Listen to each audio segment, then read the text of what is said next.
Assalamualaikum warahmatullahi wabarakatuh. Pada hari ini kami akan menyampaikan tentang edukasi hipertensi atau tekanan darah. Jadi hipertensi didefinisikan sebagai meningkatnya tekanan darah lebih dari 140/90 mmHg dalam jangka waktu yang lama. Biasanya penegakan diagnosis darah tinggi ini kalau kita ukur tekanan darah di waktu yang berbeda lebih daripada 1 kali. Dan dalam keadaan rileks pasiennya itu diperiksa dalam posisi duduk dan dalam betul-betul rileks, jadi tidak dalam keadaan habis beraktivitas. Normalnya tekanan darah adalah sekitar 120/80 mm reksa. Ini adalah darah tinggi yang terjadi di masyarakat. Ada tekanan darah yang normal 120/80, bisa juga berupa tekanan darah tinggi tapi dia tanpa keluhan, ataupun darah tinggi dengan keluhan dengan pengobatan yang tidak adekuat ataupun pengobatan yang tidak baik. Kemudian sisanya adalah darah tinggi dengan keluhan meskipun pengobatan sudah baik. Dan yang terakhir adalah darah tinggi dengan berbagai macam komplikasi. Penyebab darah tinggi itu memang multifaktorial. Memang kebanyakan darah tinggi, suatu darah tinggi yang sifatnya itu esensial, yaitu tidak diketahui penyebab pastinya. Namun ada beberapa faktor risiko, yaitu keturunan, usia. Jadi kalau dia memiliki keturunan darah tinggi, ada kemungkinan anak keturunannya juga mengalami suatu darah tinggi. Usia, terutama usia lebih daripada 40 tahun pada laki-laki dan pada perempuan yang sudah menderita suatu menopause. Kemudian pola makan yang tidak sehat, terutama garam yang berlebihan, alkohol, rokok, kelebihan berat badan, kurang berolahraga ataupun penyakit lain seperti diabetes maupun gagal ginjal, ini yang menjadi faktor risiko darah tinggi. Artinya pada penderita seperti ini, pada komunitas seperti ini, orang tersebut cenderung mengalami darah tinggi ketimbang orang-orang yang tidak alkoholik, tidak perokok, ataupun kelebihan berat badan. Gejala darah tinggi mulai dari sakit kepala, sakit kaku kuduk, sakit kuduk, kemudian sulit tidur, kelelahan, mual muntah, sesak napas, gelisah hingga pandangan kabur. Namun yang terbanyak justru darah tinggi itu tanpa keluhan, tanpa ada keluhan apa-apa, tapi ternyata tensi 170, 190 atau 180 ini yang justru yang paling banyak tanpa keluhan. Dan tanpa keluhan ini justru kita harus lebih hati-hati, harus lebih waspada, karena tanpa disadar ternyata darahnya tinggi. Kemudian bagaimana cara mendeteksi darah tinggi? Pertama, terlihat daripada gejala-gejalanya tidak spesifik tadi, bisa pusing, mual, nyeri dada dan lain-lain. Seringkali tidak ada keluhan, ini harus dilakukan pemeriksaan tekanan darah tinggi secara serial ataupun secara teratur. Untuk pemeriksaan darah tinggi ada berbagai macam, bisa menggunakan metode air raksa, digital juga boleh, ataupun dengan bentuk gas seperti ini. Tapi memang yang paling akurat adalah dengan air raksa. Tapi biasanya perbedaannya tidak terlalu signifikan. Kemudian apa yang diperlukan selain pengukuran tekanan darah? Jadi kalau orang penderita darah tinggi harus dilakukan cek laboratorium, lakukan pemeriksaan ronsen, kemudian rekam jantung itu harus diperiksa.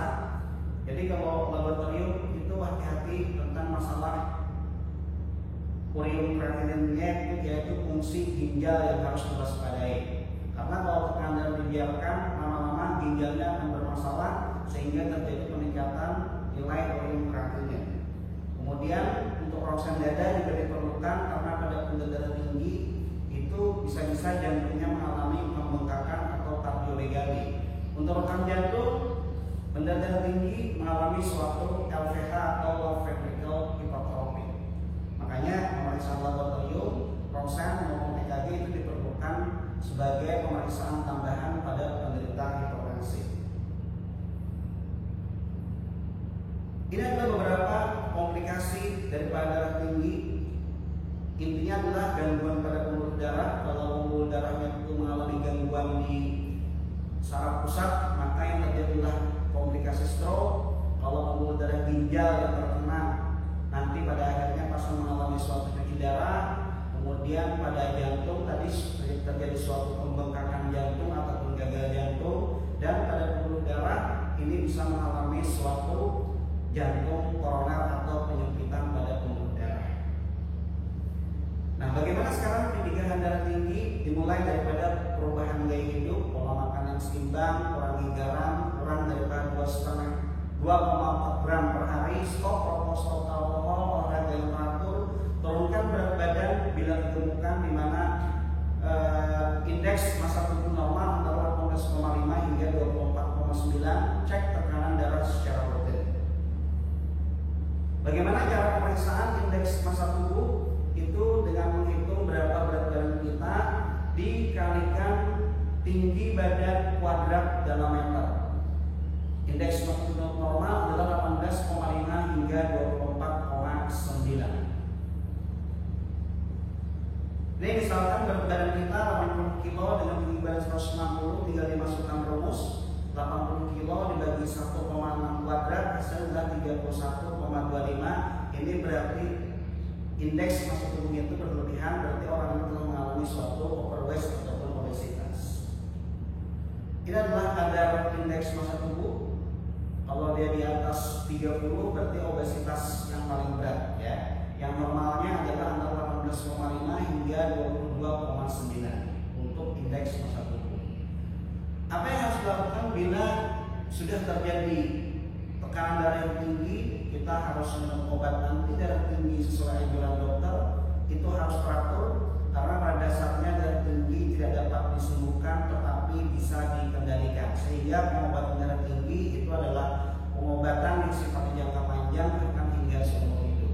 Turunkan kelebihan berat badan dengan aktivitas ataupun diet yang diatur. Kurangi asupan garam maksimal 1 sendok teh per hari. Hentikan konsumsi kopi yang berlebihan, stop merokok, stop alkohol ataupun minuman keras. Istirahat yang cukup, jadi tidur tidak 8 jam sehari. Hindari makan makanan olahan daging, sapi, kerbau ataupun kambing ataupun makanan yang tinggi lemak. Pola makan yang seimbang serta harus rajin berolahraga. Ada banyak macam obat darah tinggi yang bisa diberikan, mulai golongan captopril, lisinopril, bisoprolol, andesartan, prosamid, amlodipin, hidrolazid hingga spironolactone tergantung nanti penyakit penyertanya ataupun komorbidnya. 10 cara untuk mengontrol tekanan darah. Ketahui tekanan darah Anda apakah diperiksa secara teratur, kemudian apakah berat badan kita sudah proporsional berdasarkan indeks massa tubuh. Jangan gunakan garam yang berlebihan pada makanan, hindari makanan asin. Kemudian jangan makan makanan yang rendah lemak atau hindari makanan yang lemaknya tinggi. Jangan merokok, minum obat seperti yang sudah diresepkan oleh dokter. Sering berkonsultasi dengan dokter, rutin berolahraga, ajak anggota keluarga Anda untuk mengontrol tekanan darah secara teratur, hiduplah secara normal dan bahagia. Terima kasih untuk edukasi hipertensi pada pagi hari ini. Wassalamualaikum